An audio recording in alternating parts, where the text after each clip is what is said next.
Okay, this pencast is about reference angles, and I'm Jody DeVoe. I'm going to start out with a definition for what a reference angle is, and then we'll look at some in general, and then we'll actually go ahead and find some both in degrees and in radians. Okay, so here's my definition.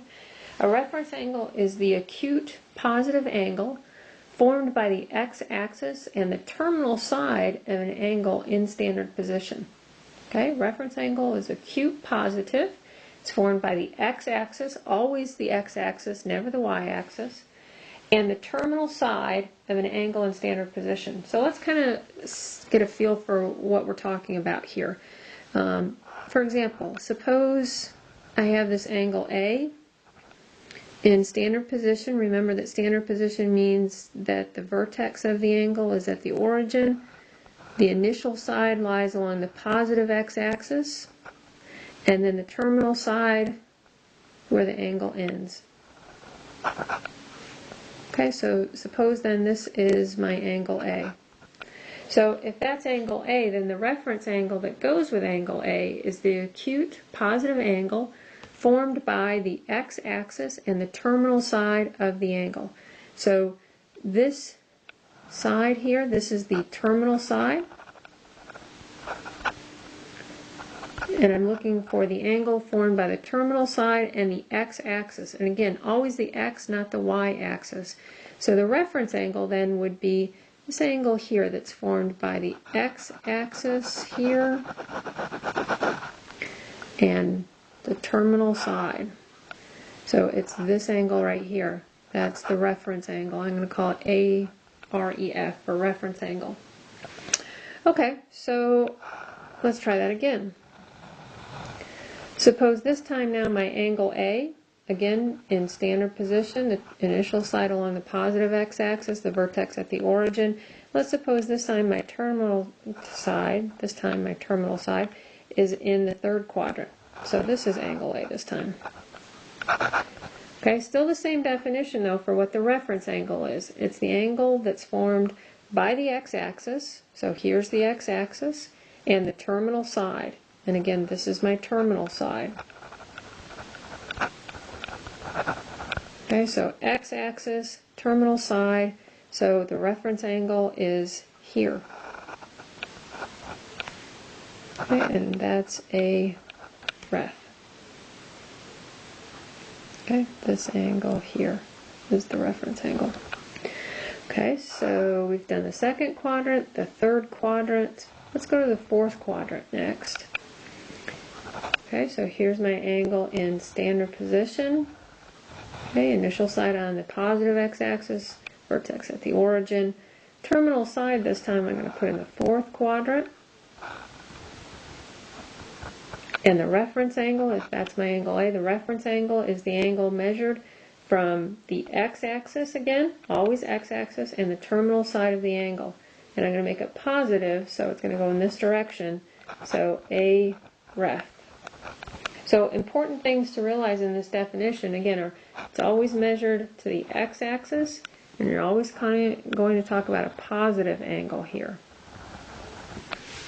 Alrighty. In the last case, kind of the degenerative case, or kind of just something you might not even think about. It's the case when it's in the first quadrant. So if you have angle A here measured in the first quadrant, initial side on the positive x-axis, terminal side here, then the angle that is the acute angle formed by the terminal side and the x-axis would be this angle A again. So in this case, the angle itself is the reference angle. Because again, this is the terminal side, and the x-axis is here. The acute angle would be this angle A. So in that special case, in the first quadrant, the angle A is itself the reference angle. Okay, so let's take a look at some specific cases. So suppose I'm asked what is the reference angle for a 120-degree angle. Okay, reference angle.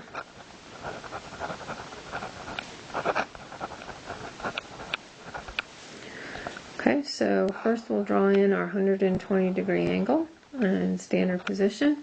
Remember, this is 180, this is 90, so 120 would be in here. Okay, so that's the 120 degree angle. Therefore, this positive angle here must be my reference angle. Okay, so the reference angle, then, if I've got 120 around here, 180 down to the x-axis, that means then that the reference angle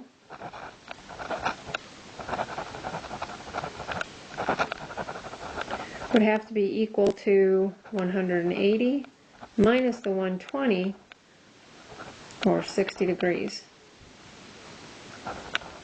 Because 120 plus 60 gives me the 180 that I need all the way around there.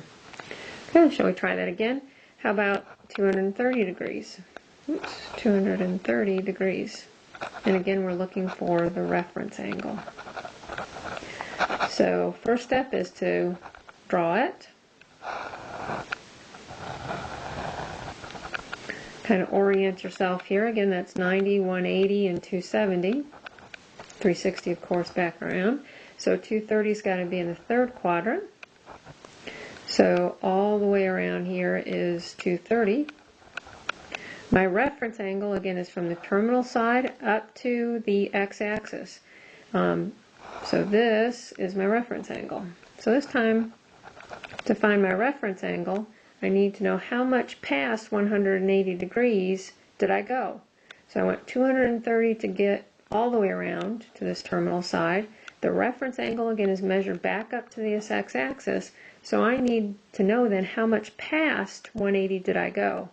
So the reference angle then would be 230 minus 180, or 50 degrees. Because I went 50 degrees past 180 to get to 230. So my reference angle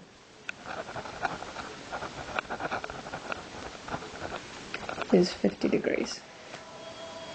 You can see sometimes you subtract, sometimes you add. I think it's better just, instead of trying to memorize different cases, I think my best advice to you is to draw the picture and then look at the picture to try to figure out what you need to do, whether that's add or subtract, whatever the case may be.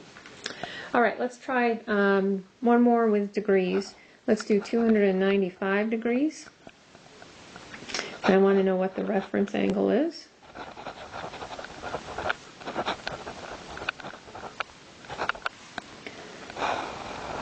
Okay, so let's kind of orient ourselves again here. This is 90, 180, 270, 360. So 295's got to be down here in this quadrant. So this is 295. My reference angle is this angle measured back up to the x-axis. Again, always up to the x-axis, not this one in here between the 270 and the angle. We're not doing that one, we're doing this one. Okay, so what I need to know then is I've gone 295 degrees around. I need to know how much more do I need to go to get up to 360. So that is, I want to know 360 minus 295. That's what's left over to get back up to 360. Okay, so that's a total of 65 degrees.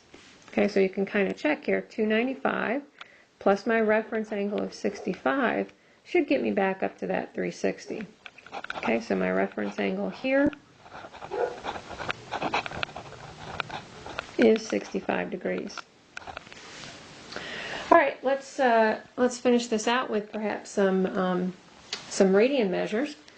Let's find the reference angle for a 7 pi over 6 angle.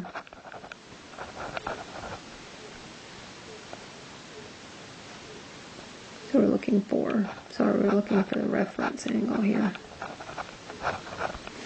Okay, so I'm going to do the same thing as I did before. It might be a little bit tougher for you, perhaps, to locate where 7 pi over 6 is. So I'm going to give you a little tip here. The way to locate, to find out which quadrant 7 pi over 6 is in, think about it this way. Just like I oriented myself with degrees over there, I'm going to kind of do the same thing here with the radian measure. If you recall, halfway around the circle is pi. So halfway around, again, is pi units. all the way around is 2 pi units. Now, to help me locate where 7 pi over 6 is, instead of thinking of this pi as just 1 pi, I'm going to think of 1 pi as 6 pi. So I look at whatever this denominator is here, and instead of writing this as just 1 pi, I think of it as 6 pi, whatever that denominator is. And the same thing over here, 2 pi, instead of thinking of that as just 2 pi, I'll think of that as 12/6 pi, because 12/6 is the same thing as 2, or 2 pi. Now, the way that helps is if I know that pi is 6 pi, and the angle I'm trying to locate here is 7 pi, that tells me it has to be in the third quadrant, because 7/6 is just a little bit more than 6/6. Okay, so there's my angle then, 7/6 pi. 7/6 pi. And my reference angle then is this positive angle here. And that's what I want to find. So I want to know how much past pi did I go. Okay, so in other words, I want to take my 7/6 pi and subtract my 6/6 pi, which I've already written that as 6/6, so I'm good here. I'm going to just subtract 1/6 pi. That's my reference angle. It can also be written as pi over 6, but they mean exactly the same thing. Okay, and as a check, if I take this 6/6 pi, that's around here to the straight line that's halfway around, and I add in my reference angle, that pi over 6 angle, I should get to the angle I started with, that 7/6 pi angle. All right, let's try that again. Let's do 2/3 pi. And I'm looking for the reference angle for 2/3 pi. Okay, so here I go. I'm going to orient myself. Again, halfway around is pi, all the way around is 2 pi. And I look at this denominator here, and it's a 3. So instead of just thinking of this as 1 pi, I'm going to think of that as 3/3 pi. 3/3 is 1. Over here I have 2 pi. Well, 2 pi, then I can think of that as 6/3 pi. 6 divided by 3 is 2. 3 divided by 3 is 1. Okay, so those are equivalent. Now I look up here, that's 2/3 pi. Well, 2/3 is just a little bit less than 3/3, so that means that 2/3 pi has to be in the second quadrant. Okay, that means then that this angle is my reference angle, measured from the terminal side down to the x-axis. Okay, so in this case I want to know then how much more do I have to add to 2/3 pi to get to pi. Okay, so in other words, I want to know 3/3 pi minus 2/3 pi is 1/3 pi, or pi over 3. So if I take my pi over 3 angle and add the 2/3 pi, I should get to the halfway point of 3/3 pi. And that's my answer. Okay, I hope this helped.